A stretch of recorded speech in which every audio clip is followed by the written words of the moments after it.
Hola, hola amigos de Radio San Carlos, gracias por seguirnos por la 1440 AM de Radio San Carlos y por supuesto por Regiones, Canal 3 de Copelesca. Bienvenidos a un programa más de Vivir para Existir. Agradecerles por siempre seguirnos semana a semana desde sus autos, desde sus hogares, desde sus lugares de trabajo, en fin, de ese lugar especial donde ahorita usted se encuentra y está conectadito y quiere compartir con nosotros este ratito.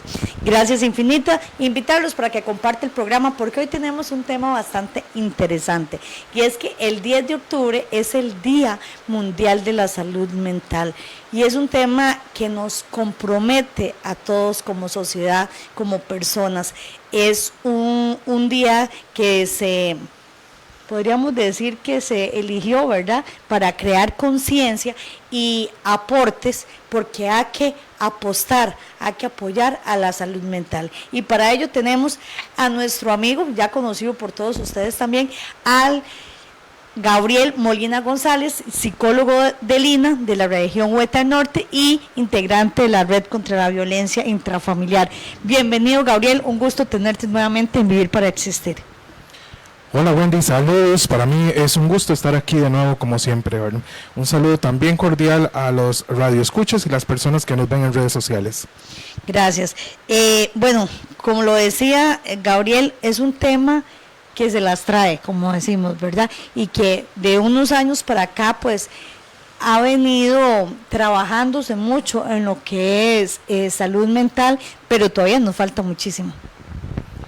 Así es un tema de nunca acabar y tenemos que seguir en ese objetivo, ¿verdad?, de seguir trabajando en pro de la salud mental y que las personas vayan perdiendo poco a poco el estigma que hay hacia este tipo de temas.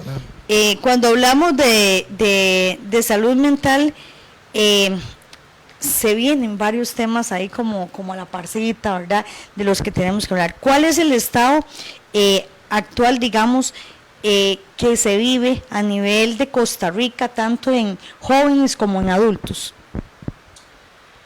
Ok, muy bien, habíamos dicho, ¿verdad?, que el tema está relacionado, ¿verdad?, con, bueno, por lo menos para el día de hoy, en este día que se está celebrando esta fecha, ¿verdad?, es el tema, ¿verdad?, de la prevención del suicidio en adolescentes y jóvenes adultos. Y quiero empezar por contestar esta pregunta, ¿verdad?, acerca de cómo está el estado, ¿verdad?, de este tema, ¿verdad?, en este sector de la población. Y para ello quiero compartir una serie de datos estadísticos que nos muestran que este tema actualmente es una crisis de salud mental, ¿verdad?, en nuestro país. Para darles unos datos, me permito compartírselos. Solamente en el año 2022 Costa Rica registró la cifra más alta de suicidios en más de una década en el país, superando los 400 casos. En el 2024 las muertes por esta causa se mantuvieron altas, con un registro de 370 casos, de los cuales 82% fueron hombres y 18% mujeres. En la población de 10 a 19 años hubo 25 casos y de estos el 48% fueron hombres y el 52% mujeres. En el grupo de edad comprendido entre 20 y 30 años se dieron 103 suicidios, 83% hombres y 17% mujeres. En este mismo año las víctimas de suicidio de 10 a 30 años fueron el 34.5% del total. Y si hablamos de los intentos, también se han mantenido al alza de manera significativa, ¿verdad? Entre el 2020 y el 2022 aumentaron un 62%, ¿verdad?, y la tendencia, ¿verdad?, ascendente, ¿verdad?, continuó en años posteriores. Por ejemplo, en el 2024, es decir, el año pasado, la Caja Costarricense del Seguro Social reportó casi 13,000 intentos de suicidio, ¿verdad?, entre los que están contabilizados, muchos que han ocurrido, ¿verdad?, población de personas adolescentes y jóvenes adultos. Son números que asustan. Esa es la realidad, y es una realidad que nosotros no podemos seguir ignorando.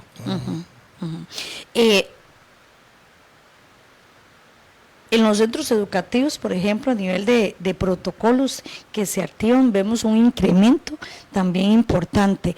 Y lo que más me preocupa a mí, y por eso el crear conciencia en esto, es que todavía, usted lo acaba de decir, no podemos seguir ignorando. Y se ha hecho una gran promoción, ¿verdad?, de lo que es algunos indicadores para que todos estemos alerta, y todavía uno escucha jóvenes decir, es que para mi papá o para mi mamá esto es llamar la atención. Así es, siguen persistiendo una serie de mitos relacionados con este tema. Sin embargo, hay que decir que realmente en la vida real, del día a día, no es tan fácil identificar cuando una persona está en riesgo de suicidio. Una pregunta muy válida que se hacen los padres es cómo yo puedo aprender a identificar si mi hijo está en este tipo de riesgo. Evidentemente, en algunos casos es algo que se hace claro y palpable, y no hay señales ocultas que hay que estar adivinando. Sin embargo, en otros casos, las personas eligen y deciden ocultar muy bien su comportamiento suicida, ¿verdad?, a otras personas. Quiere decir que muchas veces ocultan que están considerando el suicidio como una opción en su vida, ¿verdad? Y por supuesto también llegan a ocultar sus intenciones de un intento, ¿verdad?, hasta que éste se da, ¿verdad? Por supuesto, ¿verdad?, una de las señales de alerta más importantes es que una persona adolescente, ¿verdad?, o joven adulta, ¿verdad?, realice un intento, ¿verdad?, suicida, ¿verdad? Esto no se debe tomar como una señal de manipulación, ¿verdad?, o de querer llamar la atención en una forma, ¿verdad?, negativa, ¿verdad?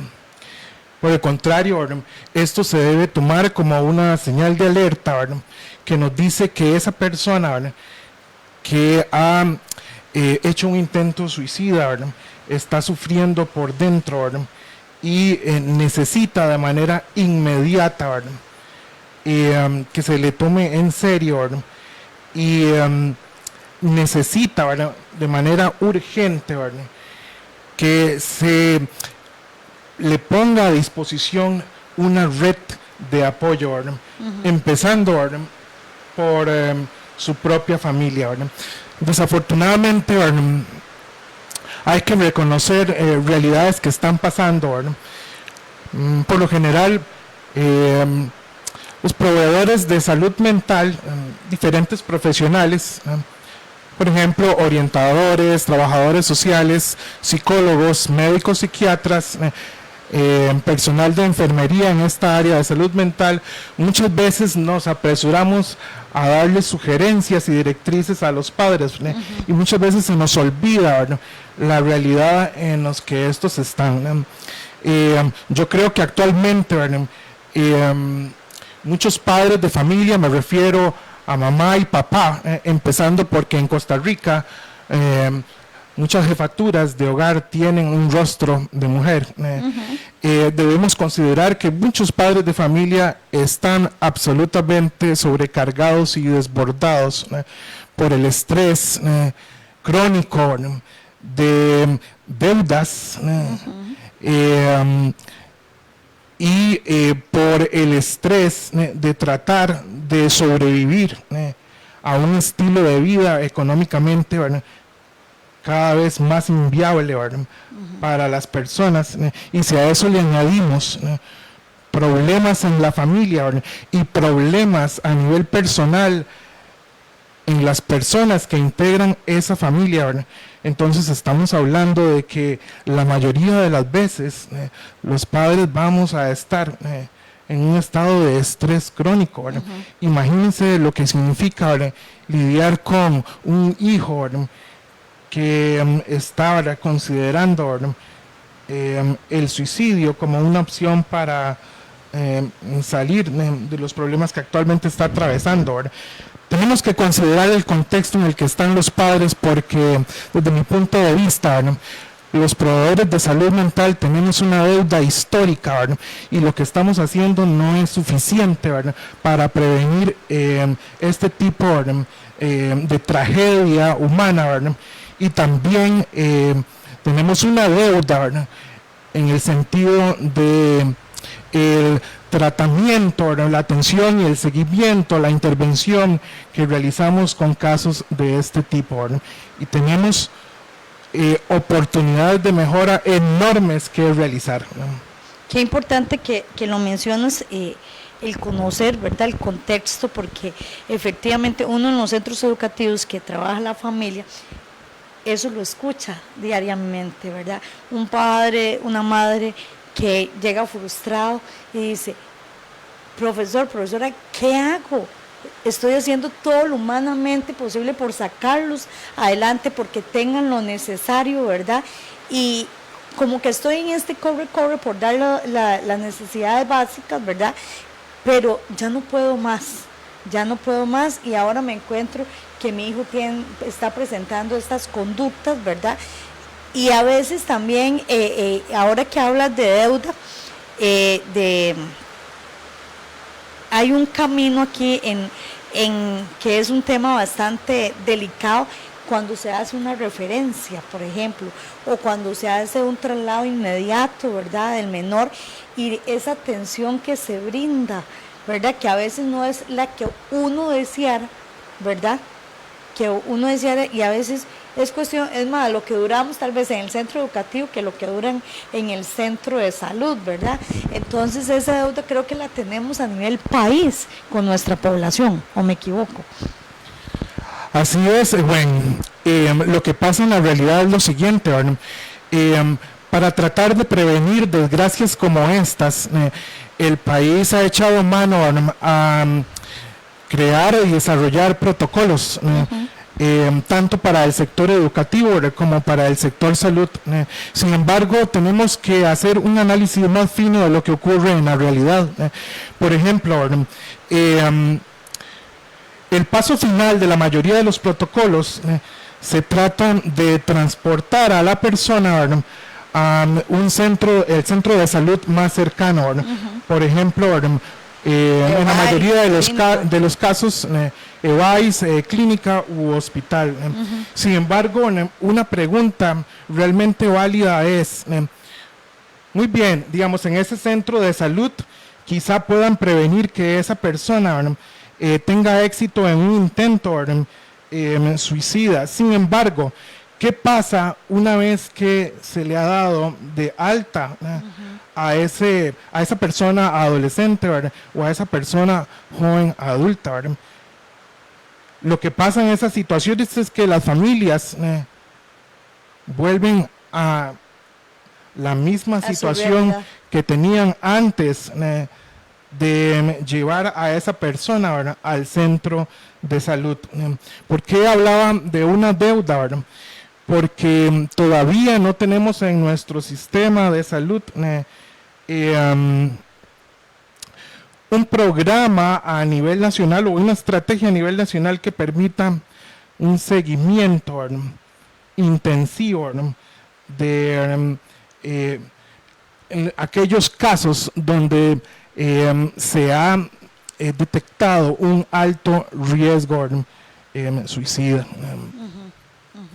Desafortunadamente, la realidad es que las familias, si no es en el sector público, ¿verdad?, no van a poder pagarle a un proveedor de salud mental atención y seguimiento, ¿verdad?, de su hijo o hija, ¿verdad?, a no ser que tenga los recursos económicos para, ¿verdad? Entonces, a nivel público, ¿verdad?, tenemos una deuda en ese sentido, ¿verdad? Más adelante, ¿verdad?, quisiera tocar una experiencia muy prometedora que se ha desarrollado en Estados Unidos al respecto, ¿verdad?, para dar seguimiento, ¿verdad?, a personas, adolescentes y jóvenes adultas que están en un riesgo suicida, ¿verdad?, crónico, ¿verdad? Gabriel, como psicólogo, digamos, ¿qué estrategias podemos implementar los padres de familia? Porque a veces también creemos como padres que, porque tal vez uno de los indicadores es tienden a aislarse, pero tal vez no vimos esa conducta en nuestros hijos, o sea, porque no siempre cumplen con ese mismo patrón de conductas. Entonces, ¿cómo hacemos para prevenir? Porque a veces yo veo que mi hijo se relaciona bien con la familia, se relaciona bien con los padres, o sea, uno no ve ciertos indicadores. Siento que también es importante que a veces tengan sus espacios, respetar hasta cierto punto su privacidad. Entonces, ese hilo creo que es muy delgado, ¿verdad? ¿Cómo manejarlo? Los padres tienen que, vamos a ver, los padres tenemos, porque me incluyo, yo que soy papá, los padres tenemos que fortalecer los sistemas que protegen a nuestros hijos. Los proveedores de salud mental les llamamos los factores de protección. Todos esos sistemas que protegen a nuestros hijos de una tragedia humana como esta es lo que tenemos que trabajar. Por ejemplo, es muy importante trabajar la relación, el vínculo con nuestros hijos. Hijos que pueden confiar en sus padres y que no se sienten crónicamente solos, abandonados o amenazados en su propia familia, ¿verdad? Evidentemente, ¿verdad?, tienen un sistema que les protege, ¿verdad?, de, por ejemplo, que se desarrolle la ideación, o inclusive, digamos, un intento, ¿verdad?, suicida, ¿verdad? Una comunidad que se preocupa, ¿verdad?, por sus personas adolescentes, por sus personas jóvenes, y que tiene iniciativas donde los jóvenes pueden sentirse importantes, valorados, protegidos y seguros, evidentemente suma, ¿verdad?, a esto que estamos hablando, ¿verdad? Para decirlo de manera más específica, ¿verdad?, cuando un padre detecta, ¿verdad?, algo inusual relacionado con una posible conducta suicida de su hijo, ¿verdad?, o hija, ¿verdad?, lo más recomendable, ¿verdad?, es que pueda ponerse en contacto, ¿verdad?, con una persona proveedora de salud experimentada para trabajar colaborativamente en un plan de seguridad. Desafortunadamente, esto no sucede, ¿verdad?, en una gran cantidad de casos, y no sucede por una serie de razones. Muchos proveedores de salud mental debemos reconocer con humildad que no tenemos la capacitación requerida, ¿verdad?, para intervenir en este tipo de casos, que son casos de altísimo riesgo en su mayoría y que tienen implicaciones legales muy importantes. Nos hace falta mucha capacitación para aprender a evaluar cuando una persona, en este caso adolescente o joven adulta, ¿verdad?, está en riesgo, ¿verdad? Y también nos hace falta mucha capacitación para trabajar con los padres en lo que hoy es una intervención universal para cuando tenemos al frente este tipo de casos, que es desarrollar un plan de seguridad que incluya trabajar de manera colaborativa, ¿verdad?, con las personas significativas de esa persona joven y persona adolescente, ¿verdad? Varias cosas que serían principalmente 3 elementos cruciales. Un plan de seguridad donde se pueda trabajar con la persona, ¿verdad?, adolescente y joven, en enseñarle a identificar cuándo se encuentra en riesgo y qué puede hacer para afrontar situaciones de crisis. Así también que desarrolle habilidades de cómo contactar a personas en las que pueda confiar cuando detecta que está en una situación que puede ponerle en riesgo. Así también los padres tienen que desarrollar, junto con los proveedores de salud mental, un tipo de intervención que le aporte esperanza a esa persona adolescente y joven adulta. En algunos países se le conoce como una caja de esperanza. Por ejemplo, en esta caja de esperanza, esa persona adolescente o joven puede tener unas fotografías de las personas que ama, y también recordatorios inmediatos que traigan a su memoria lo que él más valora de su vida, porque aunque las personas adolescentes y jóvenes que están en esta situación efectivamente consideran el suicidio porque han perdido en muchos casos razones para que consideren su vida como valiosa o el valor de la vida. Entonces, por ahí es donde se tiene que trabajar, además del elemento de restringir medios que puedan utilizarse para realizar un intento suicida exitoso, como por ejemplo diferentes tipos de armas, diferentes tipos de materiales que, por ejemplo, puedan hacer que una persona se cuelgue, medicamentos, pero lo que está pasando es que los padres de familia no saben cómo hacer eso, y tampoco los profesionales tienen una mayor idea de cómo intervenir en este tipo de casos. No estoy diciendo que sea algo generalizado, ¿verdad? Pero hay una urgencia, ¿verdad?, de mucha capacitación al respecto. Y es que qué importante que lo dices, porque, bueno, para nadie es un secreto y vemos los titulares de las noticias, ¿verdad? Ahora con el uso de las redes sociales, que todo se divulga, pasa una situación y ya es de conocimiento, indiferentemente en cualquier parte del país que se dé de conocimiento a nivel país. Y usted decía al inicio, es formación, preparación, no solamente para los profesionales, para la intervención, sino también desde los padres de familia, porque indiferentemente la situación, pasa algo y una vez nos vamos a achacar, por ejemplo, cuando hay menores, entonces, ¿qué hizo la institución?, ¿verdad?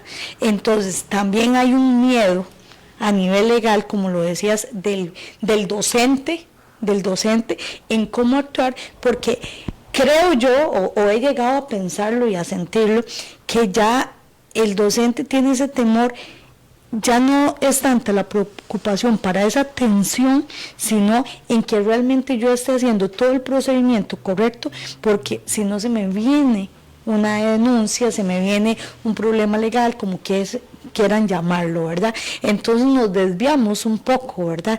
Y no debemos olvidar que primero está la persona, es que de ahí parte. Es correcto. Un ejemplo es, por ejemplo, digamos, ¿qué pasa si en un centro educativo se detecta un caso de alto riesgo?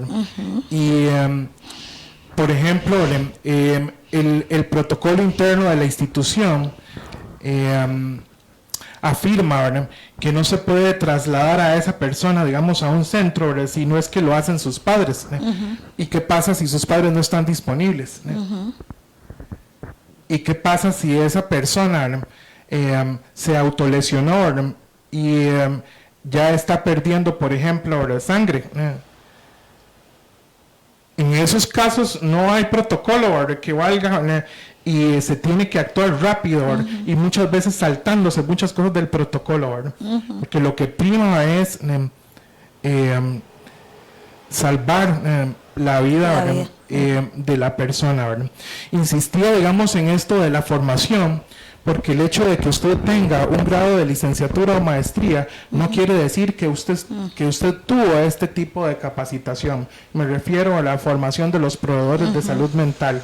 La mayoría de esta formación a nivel mundial es muy cara, ¿verdad?, y no está al alcance de los proveedores de salud, quienes tienen que pagar por su cuenta la mayoría de las veces este tipo de formación especializada. Y que tampoco hay un manual. Porque en sus universidades existen muy pocos o ningún módulo especializado que se ocupe, ¿verdad?, de este tipo de emergencias, ¿no?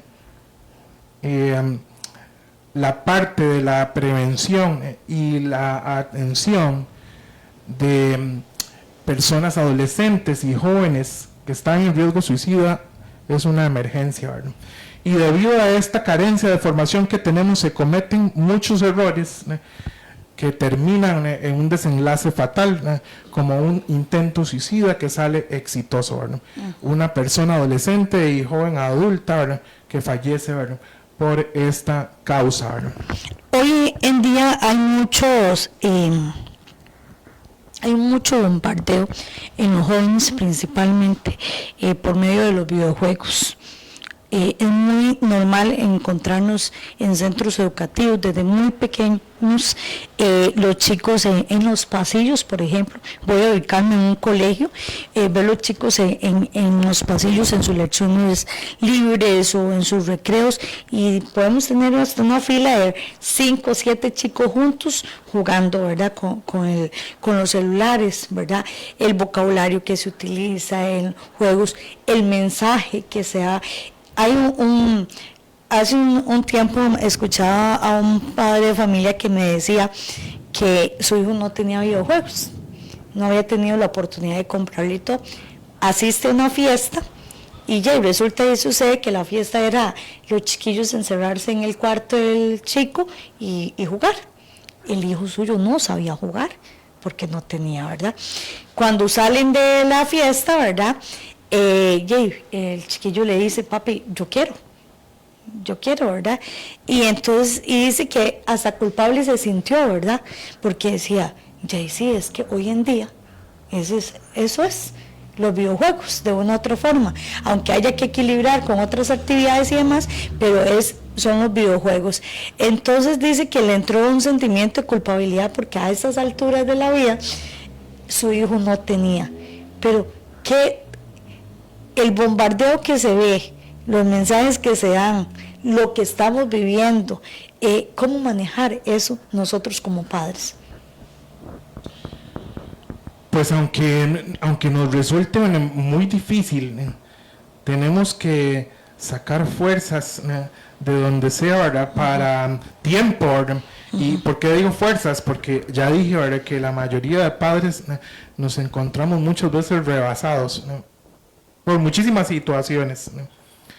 Y tal vez tenemos que dejar muchas otras cosas de lado a las que les dedicamos tiempo, ¿verdad?, y energía, ¿verdad?, porque vale la pena, ¿verdad?, monitorear qué está pasando, ¿verdad?, con nuestros hijos, ¿no?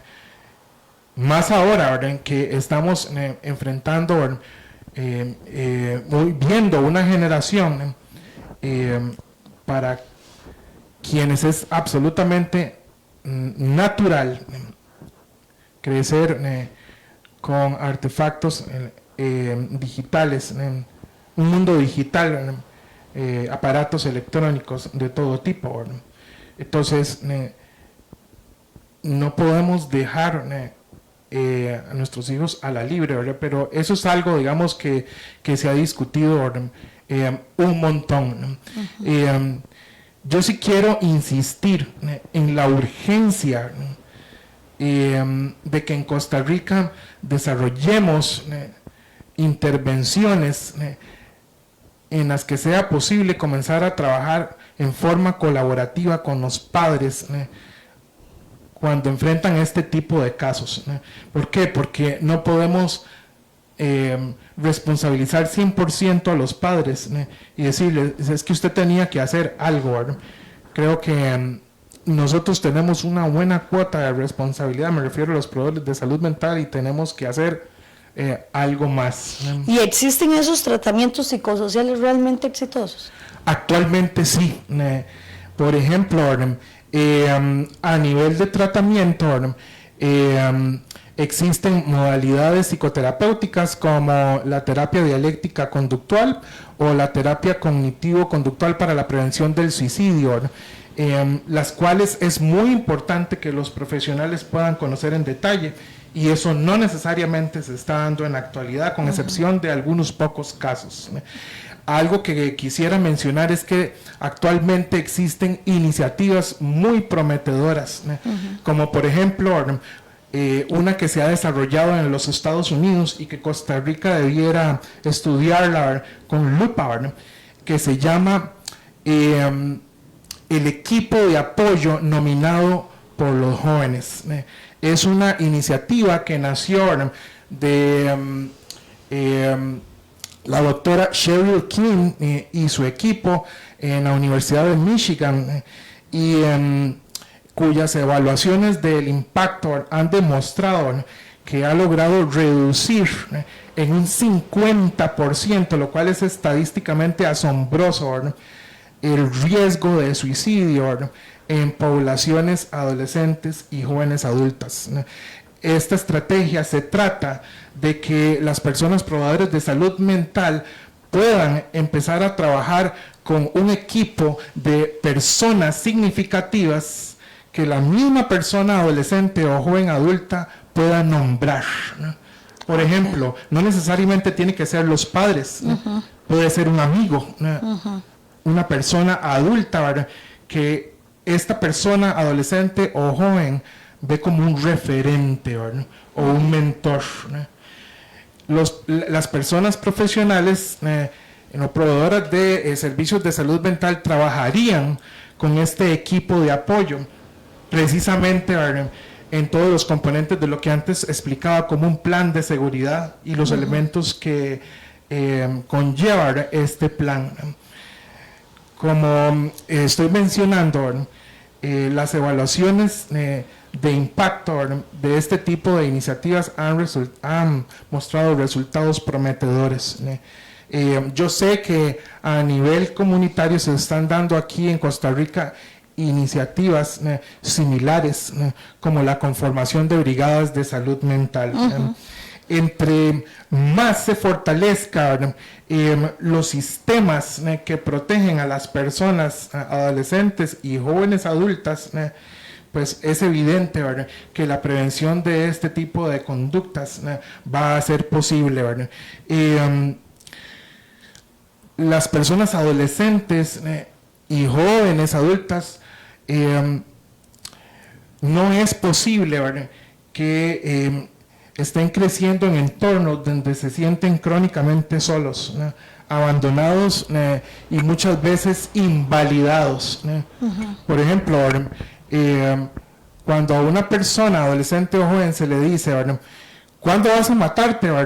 Solo intentos y solo intentos, y nada. ¿Qué clase de mensaje es este?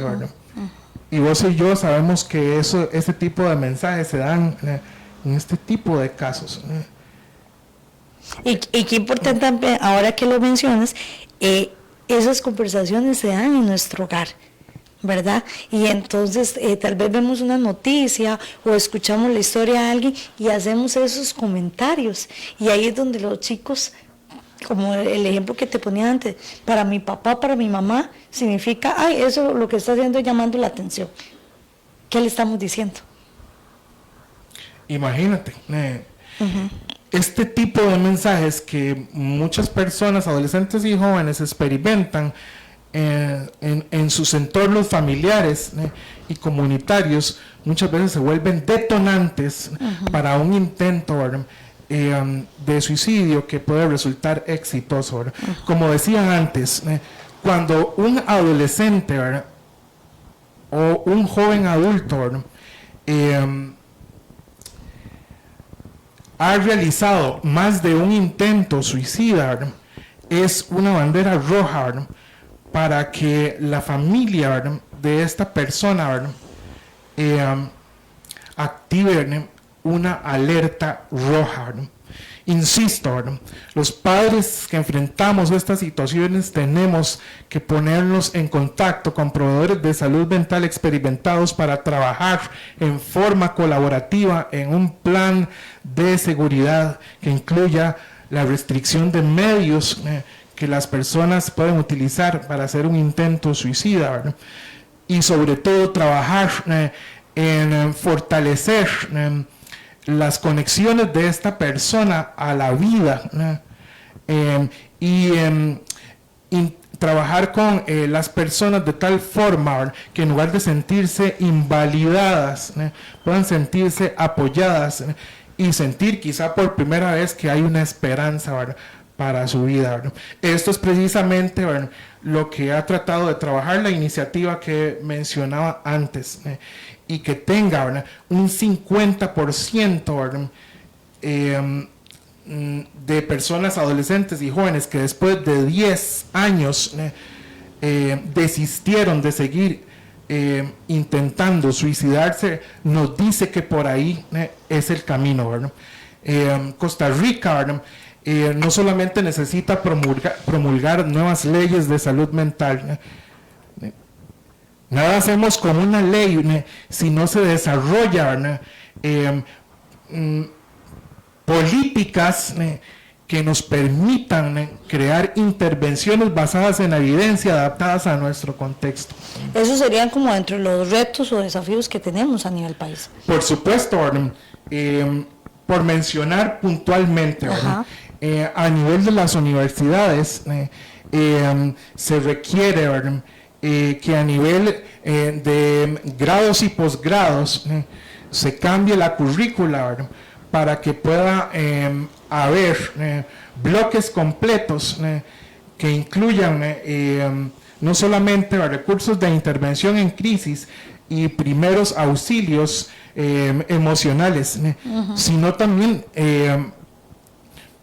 precisamente lo decía antes, tiene que haber capacitación especializada, y en eso necesitamos invertir a nivel público, ¿verdad?, para tener contacto a nivel internacional con personas expertas que están trabajando en esto, ¿verdad?, y que podamos empezar a entrenar a proveedores de salud mental para que desarrollen este tipo de iniciativas que han probado ser eficaces o están basadas en la evidencia, ¿verdad? Debemos hacer investigación, porque aquí en Costa Rica desarrollamos muchas cosas, pero no evaluamos si es eficaz o no, ¿no? Simplemente las asumimos, ¿no? Ahora que decías esto, se me viene a la mente un ejemplo, porque por ejemplo en Costa Rica, bueno, Fuerza Pública, que es un ente de atención inmediata, y una vez nos contaba un oficial de la Fuerza Pública una historia, ¿verdad?, y decía, y de un oficial que llega a atender, ¿verdad?, y en esa escucha, ¿verdad?, donde está atendiendo, la persona le contaba toda su tragedia, ¿verdad? Y entonces decía, sí, por lo que estaba pasando yo seguro estaría igual, ¿verdad? Y que ellos no cuentan con esa preparación y son una entidad que son de respuesta inmediata. Y no tienen esa preparación. Y entonces aquí el compromiso que es de todos a nivel de sociedad, porque no es una cuestión de que porque yo sea de las ciencias sociales o de cierta institución, es que en cualquier momento cualquier persona puede ser esa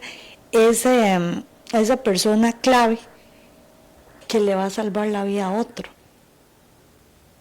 Y la importancia de nosotros también prepararnos. Así es. Esta crisis de la que hablamos al principio y que está apoyada por los datos, que mencionamos antes se está produciendo porque, como han dicho, ¿verdad? Muchos proveedores de salud con muchísima experiencia en este tema, ¿verdad? Costa Rica desde hace muchos años está sufriendo un deterioro, ¿verdad? De su sistema familiar, de su sistema comunitario, de su sistema educativo, de su sistema de salud, de su sistema de seguridad y por supuesto de su sistema político, porque también mucho empieza, ¿verdad?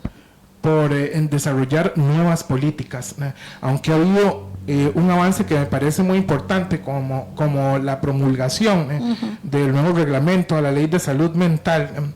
Falta mucho por hacer, y digamos, se tiene que fortalecer iniciativas que han probado ser eficaces y también desarrollar otras nuevas, considerando lo que otros países están haciendo a nivel mundial y que ha sido estadísticamente significativo y exitoso para prevenir e intervenir sobre las conductas suicidas.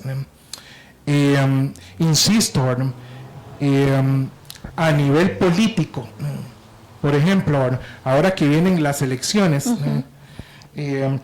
creo que los políticos de este país tienen que tomar este tema en serio, ¿verdad? Y dejar de estar velando por sus intereses políticos, porque es una crisis que probablemente, ¿verdad? Va a seguir creciendo si no hacemos algo, ¿verdad? Considerando que los problemas económicos van a seguir creciendo a nivel mundial, es una señal de alerta suficiente que nos dice, ¿verdad? Que el deterioro de estos sistemas que mencioné, a raíz de mucho de lo que pase a nivel mundial, van a seguir deteriorándose si no se hace, ¿verdad? Algo al respecto. ¿Se está haciendo algo en Costa Rica? Claro que sí. Se están haciendo muchos esfuerzos que deben ser reconocidos, pero debemos implementar otras iniciativas que nos permitan trabajar a nivel comunitario, ¿verdad? Con las familias, porque definitivamente no le podemos pedir necesariamente a los padres que hagan el trabajo solos, porque muchos de nosotros ya estamos desbordados tratando de ver cómo sobrevivimos en un mundo, ¿verdad? Que por definición en estos tiempos ya es muy difícil. Dice por acá, bueno, Juanca Rodríguez dice saludos, Yanan Vargas, excelente tema, un saludo a los dos, un gran profesional, Gabriel, y buen amigo, dice Yanan. Gabriel, ¿qué podemos hacer las familias, pero principalmente los padres que lamentablemente han pasado por esto, de tener un hijo, un hermano, bueno, cualquier familiar que haya tomado esta decisión? Una pérdida de un ser querido o amado por suicidio, ¿no? Es una completa desgracia humana, y es una de las experiencias más dolorosas que un ser humano puede vivir, al igual o muy similar a cuando uno pierde un ser querido por un homicidio. En estos casos, los padres que tienen este tipo de experiencias, tenemos que ponernos en contacto con un sistema o una red de apoyo, porque por lo general se experimenta un duelo que es muy diferente a otros tipos de duelos, y se corre el riesgo de que este duelo se vuelva un duelo de tipo prolongado, en muchos casos se requiere el apoyo, no solo de la familia inmediata, sino de otras personas que han pasado por experiencias similares. En Costa Rica, a nivel comunitario y aquí en la región Huetar Norte, digo con orgullo, muchas iniciativas que se han dado al respecto, en el contexto de las ILAIS, que han desarrollado precisamente iniciativas relacionadas con la conformación de grupos de apoyo. aunque las primeras experiencias han sido un desafío, reto, ¿no? Y no está libre de eso, ¿no? Muchas personas se han beneficiado de la asistencia, ¿verdad? A ese tipo de grupos. Evidentemente se tiene, ¿verdad? Que tomar la decisión de buscar ayuda, ¿verdad? Cuando por uno mismo, ¿verdad? Uno mismo se da cuenta de que no le es posible salir adelante, ¿verdad? Por sí mismo, a pesar de que tenemos un instinto de supervivencia que siempre nos impulsa, ¿verdad? A tratar de salir adelante, ¿verdad? No sé si hacerla, pongo el ejemplo, no sé, se me fue el nombre, Fundación Naranja, creo que es, o Asociación Naranja, Proyecto Daniel, ya me acordé, Proyecto Daniel, por ejemplo, bueno, es sobre cáncer, ¿verdad? Y la historia de esta familia, su hijo fallece de cáncer y iniciaron como pareja una fundación, ¿verdad? Que hoy en día es una fundación bastante grande que han logrado muchísimos proyectos a nivel nacional en los diferentes hospitales y han llegado a hacer ese apoyo para esas otras familias que están viviendo estas circunstancias. Entonces aquí un llamado, porque desde las ILAIS se está iniciando, ya se inició con estos proyectos, ¿verdad?, que han sido fundamentales, pero un llamado a la empresa privada también, porque el hacer, vamos a ver, hablemos un caso como yo quiero organizarme con un grupo de familias, un grupo de mujeres, un grupo de hombres, etcétera, etcétera. Y solo el arrancar que ocupamos un espacio, no se tienen los recursos, ¿verdad? Entonces, no siempre hay un lugar que te presten, ¿verdad? Desde ahí se necesitan esos apoyos y aquí el papel de la empresa privada también es fundamental y es parte de esa construcción. Por supuesto, ¿verdad? Esas son las iniciativas comunitarias que potencialmente pueden tener un impacto grandísimo. Bueno, algo que también es necesario mencionar para que no quede por fuera, ¿verdad? Es el caso de los proveedores de salud mental que perdemos a un paciente, ¿verdad? Por suicidio, ¿verdad? Al igual que los padres, es una experiencia que no se puede explicar con palabras, y es algo, ¿verdad?, sumamente difícil de enfrentar por sí solo, ¿verdad? Y en la gran mayoría de este tipo de casos, si se da, ¿verdad?, es necesario que busquemos ayuda, ¿verdad?, porque el impacto, ¿verdad?, de esta experiencia, ¿verdad?, muchas veces resulta ser traumático, ¿verdad? Aunque inclusive, ¿verdad?, nos cueste darnos cuenta de eso, ¿verdad? Y por supuesto, ¿verdad?, ni qué decir para los padres, ¿verdad? ¿Qué así tal vez unos 5, no sé, puntos podemos brindar si yo como padre, madre de familia veo ciertos indicadores? ¿A quién acudo para prevenir? Eso es fundamental. Hay que acudir a un proveedor de salud que tenga experiencia en el tema, ¿verdad?, para empezar un trabajo colaborativo, ¿no? Y eso debe ser, digamos, algo inmediato, ¿verdad? Muchas veces la experiencia de padres que han perdido, ¿verdad?, a sus hijos por esta causa, ¿verdad?, afirman, no pude ver las señales, ¿no? No es que siempre se den señales, porque pueden estar muy ocultas, pero por lo general las personas en algún momento, ¿verdad?, pueden dejar algún tipo de señal a las que tenemos que estar atentos, pero por muchas situaciones muchas veces no es posible, no es posible, ¿verdad? Cuando ya hay señales obvias como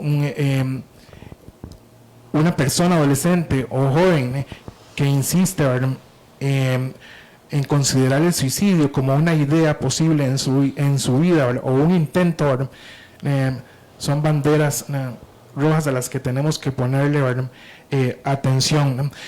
Algo que quería mencionar es que, ¿verdad?, en nada ayuda, ¿verdad?, que estigmaticemos este tema, ¿verdad? Y estigmaticemos a las personas que han sobrevivido a una pérdida así. Una de las reacciones a nivel social es echarle la culpa a alguien, ¿verdad? Y quiero cerrar el programa, digamos, con este mensaje, ¿verdad? Una tragedia como estas no es culpa de la persona adolescente, ¿verdad? De la persona joven adulta, ¿verdad? De los padres, cuidadores o encargados, ¿verdad? O de los proveedores de salud mental. En realidad la responsabilidad en este tipo de tragedia humana la tenemos todos. Y ese es el mensaje que quiero dar, precisamente en este mes que se celebra el mes de la salud mental. Es una responsabilidad de todos, y tenemos que unirnos a otras personas que también les preocupa este tema y están trabajando de manera excelente a nivel preventivo en este. Debemos sumarnos, entre más seamos, más impacto se puede tener. Dice Gisela Guzmán, excelente, gracias por generar esos espacios tan enriquecedores. Saludos, gracias a usted, Gisela. Gisela. Sí, definitivamente son espacios que se tienen que abrir, ese sentimiento de culpabilidad, porque cuando sucede una situación de esas, es lo primero que hacemos, buscar culpables. Cómo no me di cuenta, cómo no lo noté, y empezamos en esas interrogantes, ¿verdad? Cuestionándonos, y es evidente que muchas veces no se dan las señales. En otras, por eso la importancia de prepararnos, de buscar esa red de apoyo también. Eso, 10 de octubre, Día Mundial de la Salud Mental, la importancia de crear espacios para nosotros. También tenemos que entender, tenemos que comprender que como personas necesitamos nuestros espacios también para realizar otras actividades. No es posible que estemos llegando a buscar ayuda en momentos de crisis, pudiendo prevenirlo antes. Entonces, desde ya tenemos que autoanalizarnos, ¿verdad? Hacer un examen crítico de lo que estamos haciendo, y porque ahora es muy común escuchar no tengo tiempo, y se nos pasa la vida en eso. Entonces, crear esos espacios, desde tomarnos un ratito para tal vez sentarnos y conversar con un amigo, ¿verdad? Esas conversaciones que a veces te salvan la vida, ¿verdad? Porque o ir a un taller. Hoy en día, como bien lo decía Gabriel, se hacen muchos esfuerzos, se dan talleres gratuitos y son recursos, y la gente a veces no los apoya, ¿verdad? No los aprovecha, ¿verdad? Entonces, todos esos espacios son fundamentales. Se nos ha ido el tiempo, Gabriel. Agradecerte infinitamente por el espacio, agradecerte por siempre acompañarnos y con temas tan importantes, y sobre todo eso, que usted que nos está siguiendo por la 1440 AM Radio San Carlos y por Regiones Canal 3 de Copelesca, tómese, abra espacios para usted mismo, seamos parte de las soluciones y apoyemos la salud mental. Así es, y no podemos cansarnos, tenemos que seguir luchando, ¿verdad?, por este tipo de causas, y entre más unidos estemos, pues será mucho mejor, considerando que es algo necesario, ¿verdad?, porque vivimos en un mundo que cada vez se hace más individualizado, ¿verdad?, egocéntrico y materialista, ¿verdad?, y necesitamos que más bien seamos personas cada día más altruistas, que no nos olvidemos de los demás, y le demos más importancia a una serie de valores que no se compra, ¿verdad?, con la plata, ¿no? Así es. Muchísimas gracias por seguirnos, como siempre, por la 1440 AM Radio San Carlos y por Regiones, Canal 3 de Copelesca. Los esperamos la próxima semana, si Dios nos lo permite. Ahí vamos a estar anunciando, vamos a tener la pijamada virtual para ayudar a Julián, un bebé que necesita una cirugía en Barcelona, España. Vamos por ese corazoncito, lo vamos a hacer posible gracias al apoyo de todos ustedes. Ahí por las redes sociales vamos a estar haciendo la invitación y obviamente los esperamos la próxima semana. Bendiciones.